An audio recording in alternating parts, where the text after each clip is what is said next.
Hi, welcome to Bible for the Busy Woman with me, Melissa Younger. Today we're going to be talking about anger, and this is in the Sermon on the Mount, and it starts in Matthew 5, verses 21. You have heard that it was said to those of old, you shall not murder, and whoever murders will be liable to judgment. But I say to you that everyone who is angry with his brother will be liable to judgment. Whoever insults his brother will be liable to the council, and whoever says you fool will be liable to the hell of fire. Now, in verse 21, Jesus is referring to the Old Testament and the commandments that were given to Moses. And one of those was do not murder, and so his Jewish audience would have known this. And of course, if you murder someone, you're going to be judged. But then he says, if you're angry with them, you're also going to face judgment. So why are you getting judged for anger? Isn't anger a normal emotion? So here, sometimes the text, what they add from certain manuscripts is without cause. But we can kind of take away from this type of anger that it's against someone. It's a anger with intent to harm, because the next phrase is that you're insulting them.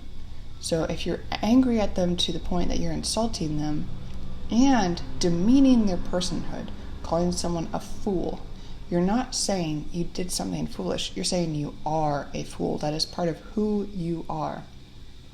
And names really meant a lot in the Jewish community. And so your name would tell everybody who you were. So if someone's calling you a fool, like naming you as a fool, or saying rakah, a form of contempt, that's something really serious that's going to cut someone to the core. So Jesus is saying you're going to be liable to judgment for that as well. Now in the next section, which starts in verse 23, so if you are offering your gift at the altar and there remember that your brother has something against you, leave your gift there before the altar and go. First be reconciled to your brother and then come and offer your gift. Come to terms quickly with your accuser when you're going with him to court, lest your accuser hand you over to the judge and the judge to the guard and you be put in prison. Truly I say to you, you will not get out until you have paid the last penny. Okay, so here, there's this transition into if you're offering a gift at the altar to God, and then you remember that your brother has something against you, you've done something wrong. Okay, or maybe they have an unjustified anger against you, but you're supposed to go and make peace with them. And the idea here is that your relationships with other people in both these instances matter. Those matter a lot to God, and you can't just come to God and say, you know what, just you and me, God. As long as we're good, I can just treat other people however I want. It doesn't really matter if everybody hates me. That's not true. Now, this section sounds a little like wisdom literature to me, because it's wise, right? If you're in some kind of spat with your neighbor and you're going to court, then if you pull them aside and you say, hey, let's work this out, then what are they going to do? Are they going to say, no, I really want to go through this whole trial and all this mess and waste all my time, valuable time that they could have been working on their crops or their business or whatever? If you pull them aside and you say, let's just work this out, I just want to work it out with you. So this is actually kind of being a peacemaker too, which is kind of like one of the Beatitudes that we saw earlier. Blessed are the peacemakers, for they shall be called sons of God. So you want to be a peacemaker. You want to care about your relationships with other people. And then when you come before God, you can come with a clean conscience.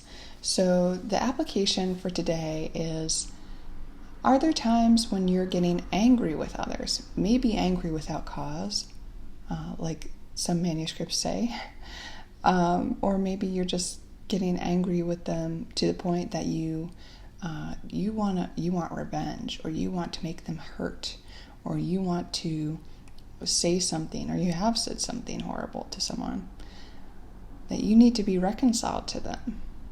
That's what Jesus is saying here. He's not saying you're not allowed to ever get angry. Because even Jesus got angry when he was tipping over those tables in his Father's house. But the point is, it's not this murderous kind of anger, this hatred towards the other person and their being. It's this, there's an issue here, and maybe you're angry at the issue, and you need to work it out. So just something to think about for today, but I hope that's an encouraging word for you. Please feel free to subscribe, leave a comment, a like, but let's stay in the Word and seeking the Lord together.